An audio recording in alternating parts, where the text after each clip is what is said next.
Should drugs be legalized? Attention, ladies and gentlemen. My name is Aaron Brodkin, and today I will be informing you about the controversial topic of the legalization of various drugs. The history of prohibition. Now, before opium and coca were banned as a result of the Harrison Act in 1914, these two substances were commonly used in various medicines, such as Mrs. Winslow's soothing syrup, which contained opium, and cocaine tooth drops. The banning of these two substances was also during the time of the temperance movement, which also resulted in the prohibition of alcohol in 1920. And when that was repealed in 1933, marijuana was also criminalized. Arguments for legalization. During these controversial times, many states are considering the legalization of medical marijuana for medical purposes. In the case of young Charlotte Fiji, a girl under the age of 10 who was having a massive amount of seizures a week, her parents thought they had lost all hope until they decided to give old Mary Jane a shot at it. When their child was issued medical marijuana, she significantly lowered her amount of seizures a week, and now she feels like a normal child. In Colorado and Washington, marijuana is being legalized for recreational purposes, not only medically. But this isn't so they can just get stoned with their bros. This is also for economic benefit. The economic benefits to state governments for legalizing marijuana can be massive. Colorado is currently taxing marijuana sales at a 35% rate, and cities can also add extra sales tax. The government is expected to make a whopping $70 million in 2014. The first $40 million will be spent on education, and the rest to be spent on marijuana regulation. When other states see the revenue that Colorado and Washington are collecting from legal pot, others will be likely to follow suit. LEAP, or Law Enforcement Against Prohibition, is a non-profit organization that was created and run by ex-law enforcement officers who think that drugs should not be prohibited. They don't condone drug use, but they believe that all drugs should be regulated like alcohol and tobacco.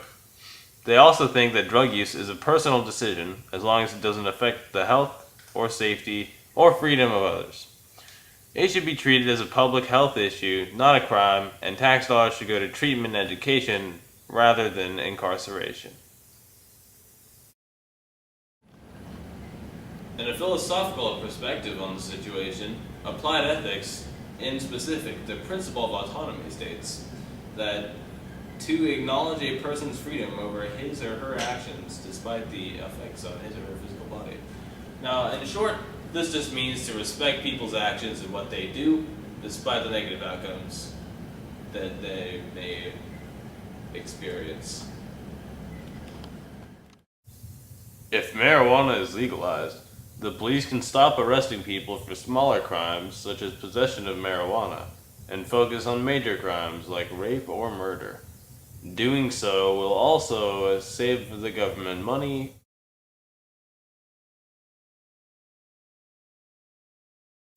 Arguments for prohibition. Although many people across the nation are for the legalization of these drugs, many people are still strongly opposed to it, such as the NYPD chief of police. He says that if these substances are legalized, there will not only be a potential increase in crime rate, but there will also be a serious public safety hazard. Now, researchers at UT Dallas have concluded from their studies that in Colorado and Washington, the crime rates have not at all increased due to the legalization of marijuana. Second, and then go. According to a peer-reviewed academic journal on the topic of discussion, marijuana should not be legalized because of the potential negative impact on teens of America. For example, teens nowadays are smoking tobacco and drinking alcohol because it is readily available. So if marijuana was legalized, then teens would also be using this substance for fun. From 1999 to 2013, during the time marijuana has been legally prescribed to adults with certain illnesses, fatal traffic accidents involving marijuana users have increased from 4% to 12%. That's a 300% increase in such accidents in just 14 short years.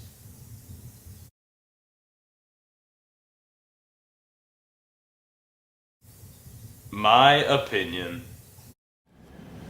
In my opinion, not all drugs should be legalized except solely for marijuana, because it has been proven that marijuana is less harmful than both tobacco and alcohol. I also agree with ACLU's theory that prohibition is not affecting the flow of drugs at all. For example, if you imprison a rapist, there will be fewer rapes, but if you imprison a heroin user, for example, the flow of heroin is not stemmed, also the dealers are still on the loose. In conclusion, I do support the decriminalization for possession of heroin and other illegal substances, but I do not condone the selling or production of these illegal drugs. For the record, I don't condone the use of illegal drugs either, in addition to selling and producing them. But I do think the consequences for using these substances should be lessened because these people who use these drugs typically are not affecting the safety and well-being of others.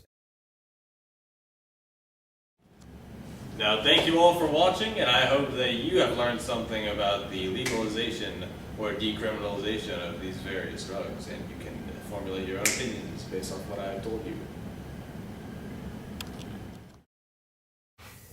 If you or someone you know is suffering from alcohol or drug addiction, please call recovery.org's around-the-clock hotline number.